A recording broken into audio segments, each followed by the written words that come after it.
পুনর্বাসনে আমাদের বিশেষ করে যারা নিম্ন আয়ে রয়েছেন এখানে একেবারে ভাসমান, হয়তো একটা ভাসমান ছোট দোকানের উপর যার জীবিকা নির্ভর করে, এই ফ্যামিলিগুলোকে আমরা পুনর্বাসন করতে চাই। উপজেলা প্রশাসন তাদের ব্যাপারে আন্তরিক রয়েছে। আমরা ভাবছি যে বিকল্প কোন জায়গায় তাদেরকে পুনর্বাসন করা যায়। নতুন কমিটি দায়িত্ব নেওয়ার পর থেকে আমরা আপ্রাণ চেষ্টা করে যাচ্ছি ফুটপাতের ব্যবসায়ীদের স্বার্থ রক্ষার জন্য এবং ব্যবসায়ীদেরকে বিভিন্ন অত্যাচার নির্যাতন থেকে বাঁচানোর জন্য এবং উকিয়ার এই ফুটবাজারের আশেপাশে সকল ইউনিয়নের মানুষ যেন ফুটবাজারে স্বাচ্ছন্দ্যে বাজার করতে পারে, আসা যাওয়া করতে পারে, যানজট নিরসনে কাজ করেছি। আমরা মালিক সমিতি বিগত সময় আমরা 5 আগস্টের পরে আমরা যখন নির্বাচিত হলাম, এরপরে যখন আমরা নির্বাচিত হওয়ার পরে মহোদয়কে বলে কোথাকে আমরা কোটি জমানো কোটি দিয়ে আমরা এখানে ডিভাইডার দিয়েছি। পরে আবার আমাদের এমপি সাধারণ চৌধুরী মহোদয়ের পরামর্শে আমাদের তৎকালীন ইউনো মহোদয় রিফাত আসমা উনি আমাদেরকে ডিভাইডার করে দিয়েছেন। এখন অনেকটা যানজট 50% মতো কমে গেছে।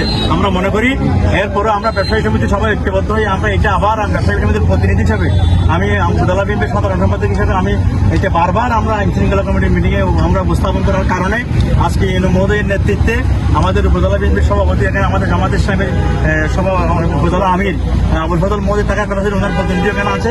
আমরা সকল রাজনৈতিক নেতৃবৃন্দ এসেছিলেন, ইউনো সবাই মিলে আমরা এটা আজকে সুন্দর সিদ্ধান্ত নিয়েছি। আশা করি আমরা সকলে সম্মিলিত সহযোগিতা করলে এই সিদ্ধান্ত অচিরেই বাস্তবায়ন হবে। ওই যে ফুটপাতের বিষয়ে আমরা বলেছি যেগুলো রাস্তার জায়গার উপর মার্কেটের মালিকেরা দোকান বসিয়েছে, এই দোকানগুলো উচ্ছেদ করে দিলে ড্রেনের পূর্ব এবং পশ্চিম পাশে হকারগুলো ওখানে বসা যাবে। সুতরাং ইউনো মহোদয়কে এটা বলেছি আমরা ভাসমান হকারদের পক্ষে, তবে এদেরকে রাস্তার উপর নয়, এদেরকে পার্শ্ববর্তী রাস্তার জন্য যান চলাচল বিঘ্ন না ঘটে।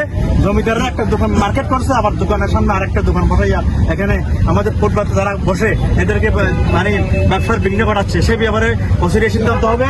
কালকে মাইকিং হবে এবং 1 সপ্তাহের মধ্যে এটা এখানে ইউনো মহোদয়ের নেতৃত্বে এটাকে কাজ শুরু হবে ইনশাআল্লাহ।